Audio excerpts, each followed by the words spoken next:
Hey guys, welcome back to the channel. Well, in this video I am here on our Gleaner R72, but I want to show you on getting things set up for well, switching from corn over to rye harvest, and pretty much all of these settings except for the concave clearance, which will be over on that side, are also the same settings that you use for soybeans. So I'm gonna grab my wrenches and I'll show you what's going on. Main reason why I'm doing this video, I've had some people reach out to me, and so I'm actually going to take and link this onto at least one Gleaner Combine Facebook group, and maybe even a couple Alice Chalmer Gleaner Facebook groups. So that's the main reason why I'm doing this. But first thing, well, in fact, what I do, I start up here on this corner and I just work my way around, then come back up and I end up over on that side of the throat. But this here is your lockout for your variable speed feeder house. Like I say, right now the combine's all set for corn. And so what you want to do, you want to make sure that your feeder house is slowed all the way down, so make sure that the belt is right here at the top of the pulley, or that sheave. And then just simply take and loosen up these bolts, and what this does, it locks that cylinder. Come on. That hydraulic cylinder down. So you got 3 bolts there. Then you just simply take, give that lock ring a turn like that, and tighten it back up. And that locks it down in low speed for the bean head. Make sure those are down good and tight. Come on. And then you're good to go.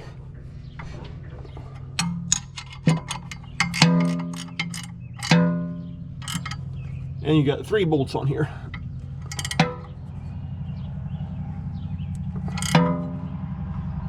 There we are.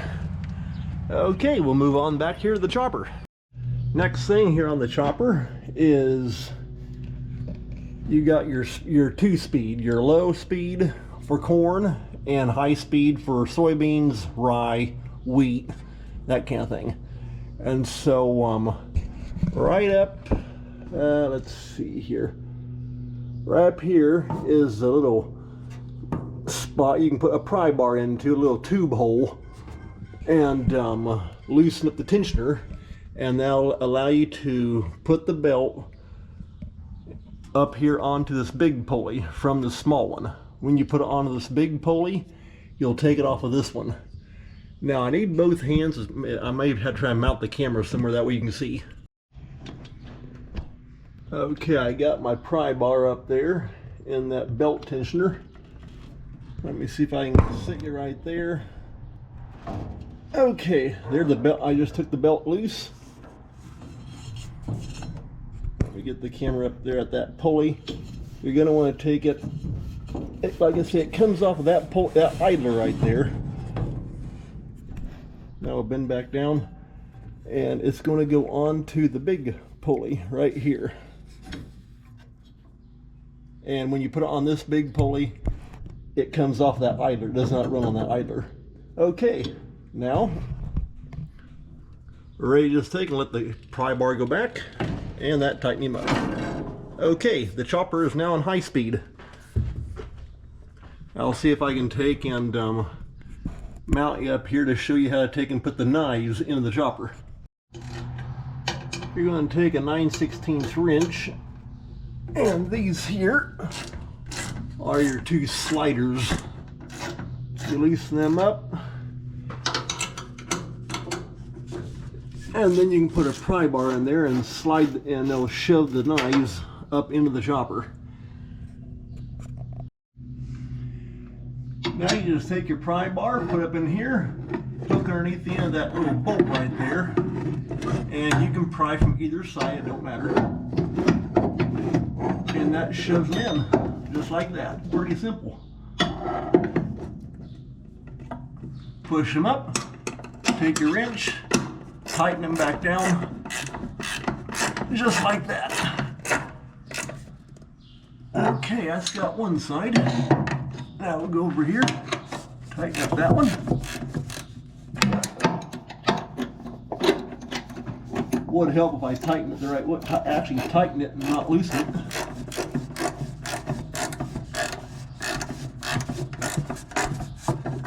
Okay, that's got the knives in. There we go. Now I'll show you here on the straw spreader. I'm up here behind the engine, and right here is the straw spreader. And right now, of course, it's in low speed, so you're going to want to take and trip it to high. Let's see if I can get my light to hang right there. Thing you want to do, step down on the idler, kick that down like that. Take the belt. Well, you have to move the belt down off of some of these idlers here. That'll give you more looseness to work. Take the belt clear off of the end up here. Underneath that, the actual tensioner idler, put either a 2x4 or a 2x6. Let that come down and sit on it. Now we'll go down on the side there, and I'll show you on that on the other end of the belt.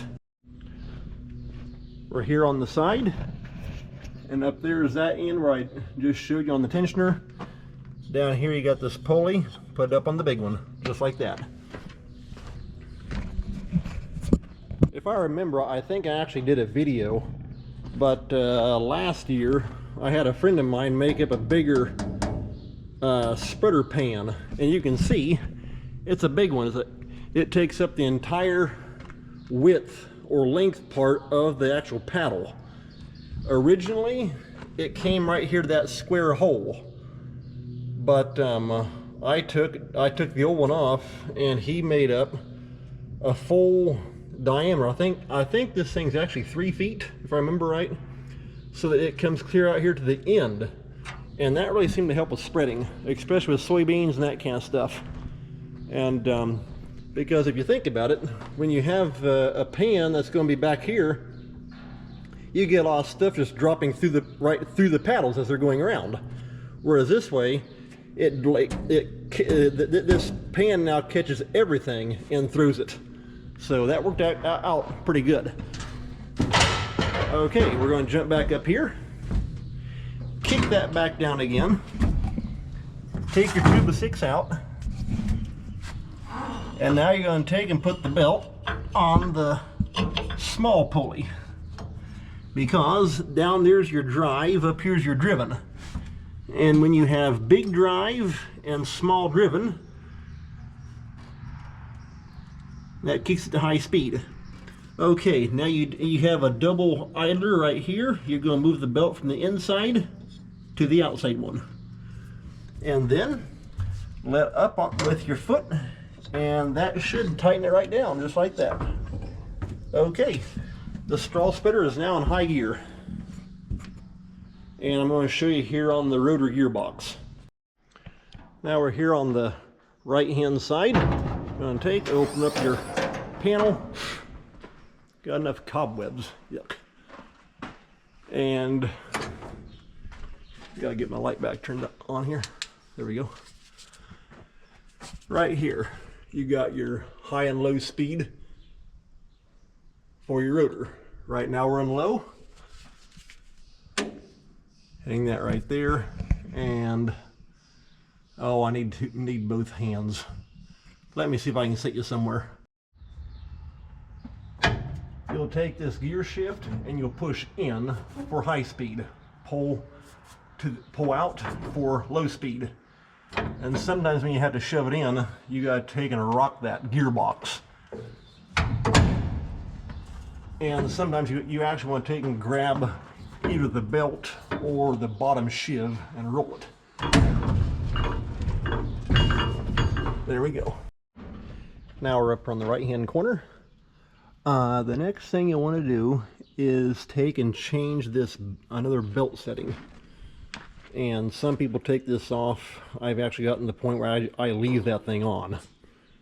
It's just faster. But this here is what actually drives the feeder house chain, well, the upper and lower feeder house chains themselves. Like I said, over on this side, that locks it down so that the head, that way the head itself can't speed up. Over here, this here, you want to put this over on the high side, that way it speeds the feeder house chains themselves up. And here's how you do that. Get you mounted right there. That's a 1/2 inch draw bolt. Get that unjammed, spin that one up. Oh, I need my impact. I actually need a extra long deep well. Yep, not quite there yet. Okay, there we go.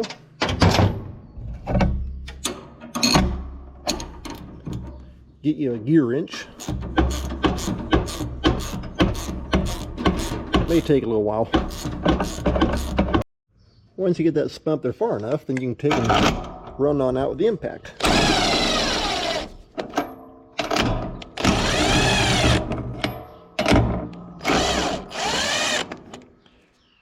However, you do not want to take that off. Make sure you keep that jam nut on there. Okay, that should have it loose enough. Come down here on the bottom, pop it clear off, and now onto the PTO. Back up here on top, take it off the big one, and you move it to the inside, smaller one, just right underneath there. Make sure you're on top and bottom, like that. It's got a big wide idler down inside there. Just kind of push it over to the inside to help it line up. Back up here on the front, roll it right around, and there it's on. Now, ready to tighten it back up.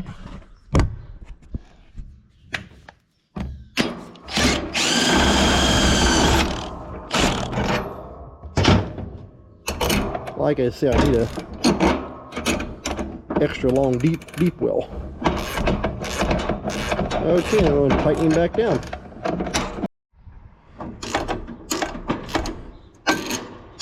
Now I've got it tightened down. Let's see here if I can get it to show up on camera. There is like a strap piece right here, kind of like a gauge that you can go by. In fact, right there I got my finger on, I'm flipping it down there. And you can take this washer down to the top of that. I don't. How I basically gauge it, you get the thing down in there. Once you're basically bottoming out to where you're hitting the wrench into the frame piece right here, I stop. Because you can feel when the belt's good and tight, and we're good to go. I mean, we still got spring tension. Now just take and spin your jam nut back down there, and that'll have this here done. We'll take it, run it down at the impact. There we go. Put your 2 wrenches on and pull it down.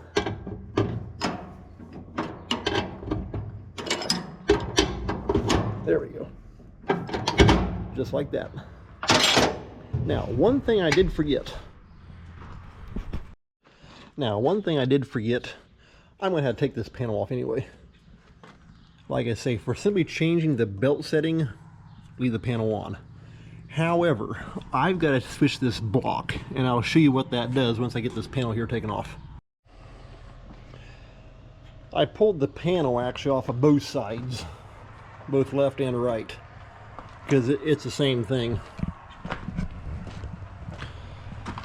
But what you have here, I think, you can kind of see right there, it says corn, and let's see here.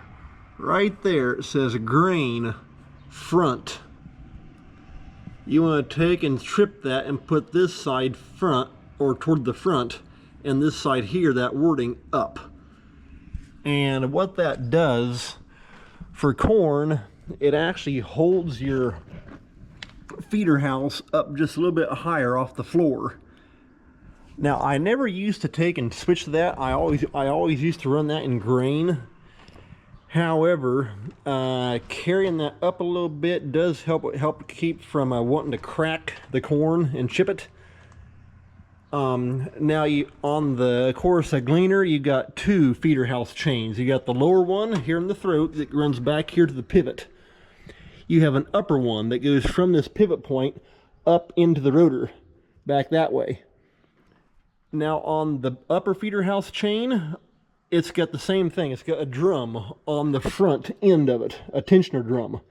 That one, I actually leave that one in grain, and the reason for that is because on this machine, I put what's called the Dan Hurt feeder floor kit into it. And I changed that back drum from an 8-inch down to a 7-inch posi drum. It's kind of triangular shaped. And so back there, it already has a lot more clearance. So I do leave that one in grain all the time.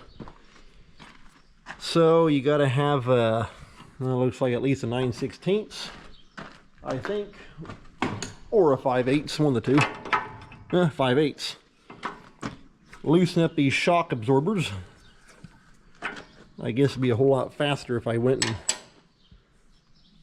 use the impact. And you got to take that little shock off and trip that. I'm going to grab my socket and use the impact. Well, you got to use either a ratchet or a gear wrench on this one because you're behind this shiv. You can use a socket with your impact and put an extension onto it. And I'm going to grab my pry bar, stick it underneath here, and I'll show you how to change these blocks.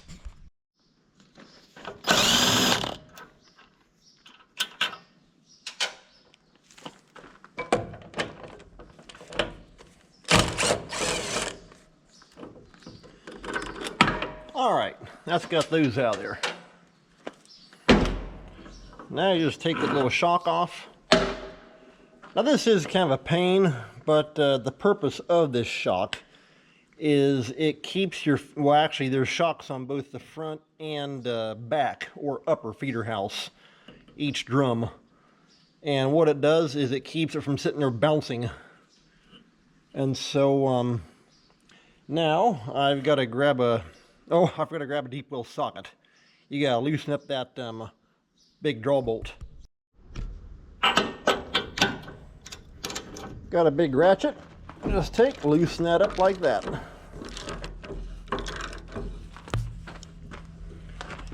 And like I showed you, it's marked on there, grain corn.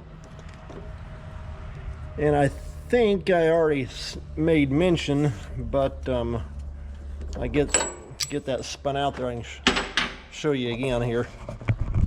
You popped off the side. There, right there, it says a grain front or grain rear.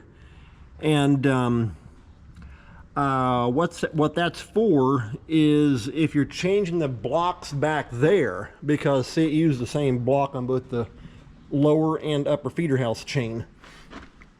And so what you're going to want to do is grain front, you'll put that wording on the top and put this side here down on that plastic piece, because there's just a little bit of space difference between this side to the bolt compared to this side to the bolt. And like I say, if you're changing it back there on the upper feeder house, well, on the front drum of the upper feeder house, you would take and change that to a grain rear and put that wording at the top. But we're here on the front, so we're going to take and put this in here with that wording on the top, and this side here will be on the bottom on that plastic bumper. Now what you want to do is take and stick your pry bar in here underneath, and simply that way you can just simply take and pick that drum up. And let's see if I can take and put you back over there. Yeah, there, now you can see it. Get you turned just right. Okay, now you see I'm picking that up with the pry bar. So you're just going to take, don't spin this here clear out of there. Just spin it out. You can kind of feel it's beginning to get kind of loose in those threads. Spin it out. Come out here like that. You may have to kind of play with it. Well, not quite out enough. Sometimes it may actually fall out on you, but try not to let that happen if it's possible. Okay, now we've just turned it. Oop, I turned it the wrong way. Gotta go that way. Okay, right there we have it. Grain front. I don't know if you can see that on camera. Push that block back in, lower down your pry bar, and go, well, pick up on the pry bar a little bit and spin that draw bolt back in. Just like that. Okay. Now you take and pop your pry bar back out of there. Set it back up on top. Get your big ratchet and tighten him up.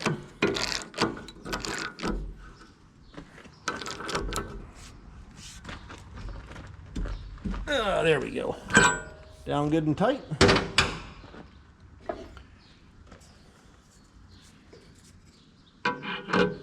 Pop your little shock back on like that.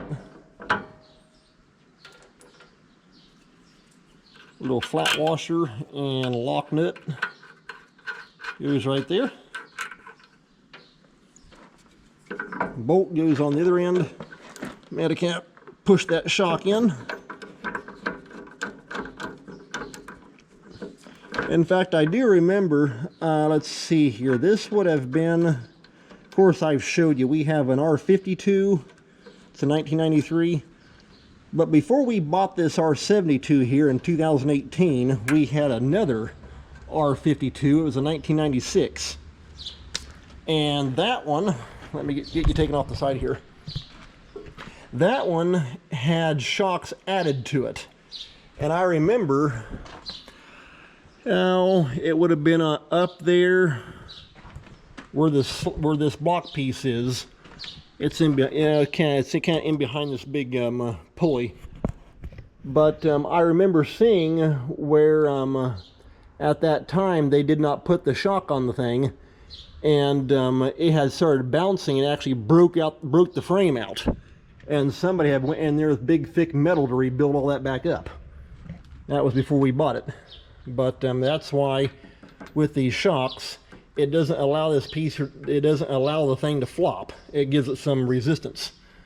So I'm going to take and tighten that down. Put you back on the side. Grab your impact.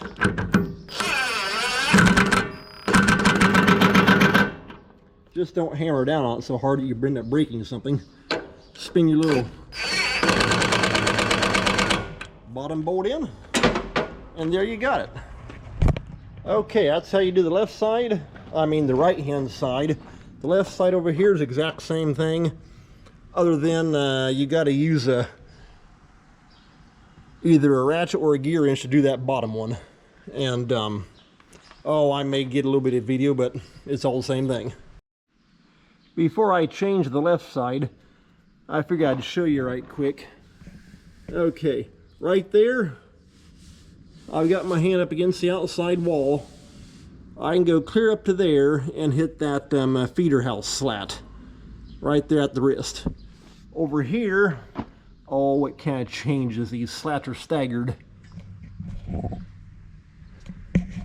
But over here though, with that slat down, well, that slat's not even, it's not even spun down all the way. And I'm hitting at my wrist also.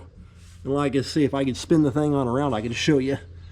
But you can't probably can't see it much on camera, but there is a height difference between the right hand and left hand side when you change those blocks. And like I say, I never actually used to change them until I think it was last fall. I got noticing that carrying that up a little bit higher, it seemed to do less chipping on the corn, and so that's why I popped them up. But for doing rye, or if you're going to do wheat or soybeans, put them in grain, and actually what that does when you flip that is it'll actually allow this feeder drum to float up higher, and so that's what you want. All right, I've already got loosened up. Hopefully you can see back in there. Same thing, grain front. So pick up on your pry bar, pull it out, give it a turn, push it back in, then just go ahead and spin that bolt back in my hand, just like that.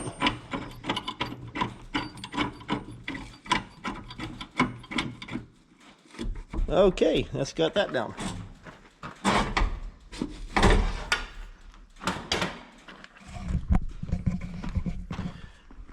Okay, well, I can show you now that we got this side down.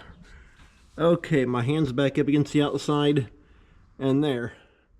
You can see now when I go to slide my hand across that stainless steel pan, now it's actually catching, well, the tooth of that slat, instead of coming clear up to my wrist, it's actually catching into, well, about this part right here of my finger. So it definitely lowers it down. Not too sure how we can, probably can't really tell much difference just looking by camera, but you can see it there on my hand.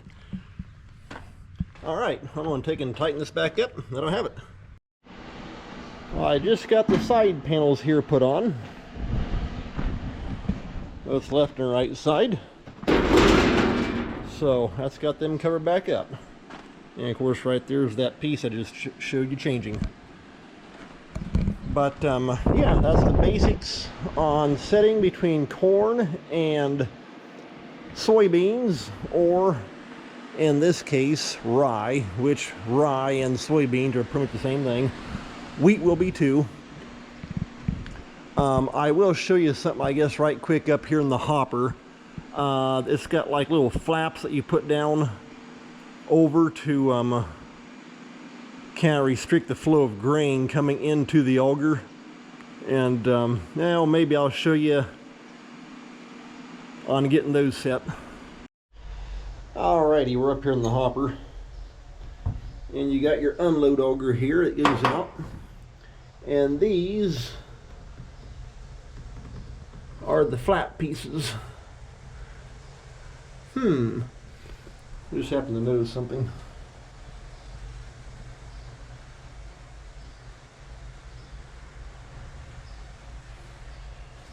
But what you want to do is take and loosen up this little bolt here.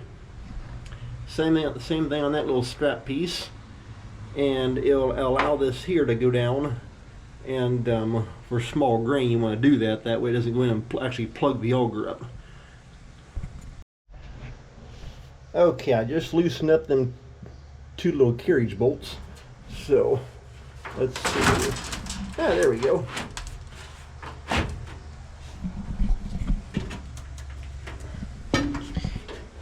You can't. Let's see if I can maybe set the camera. Hey, there we go. Set it right there.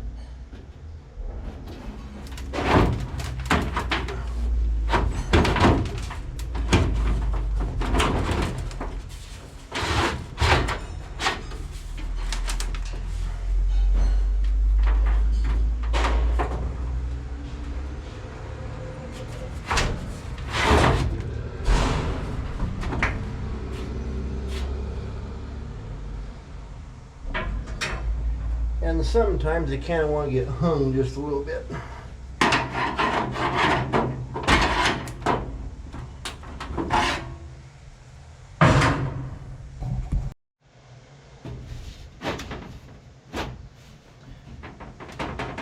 All right. That should have that. Now you're going to take your 1/2-inch wrench. Let's see here, and tighten it up.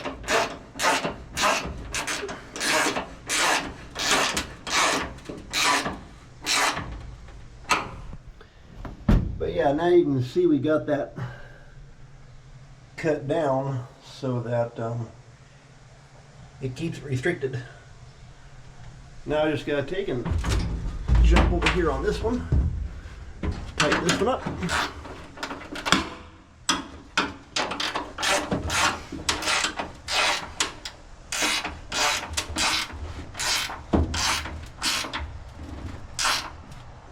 All right, that's got that. Now for those, you only put them down for doing small grain, wheat, rye, that type of stuff. For soybeans and corn, pull them right back up because they don't need to be down.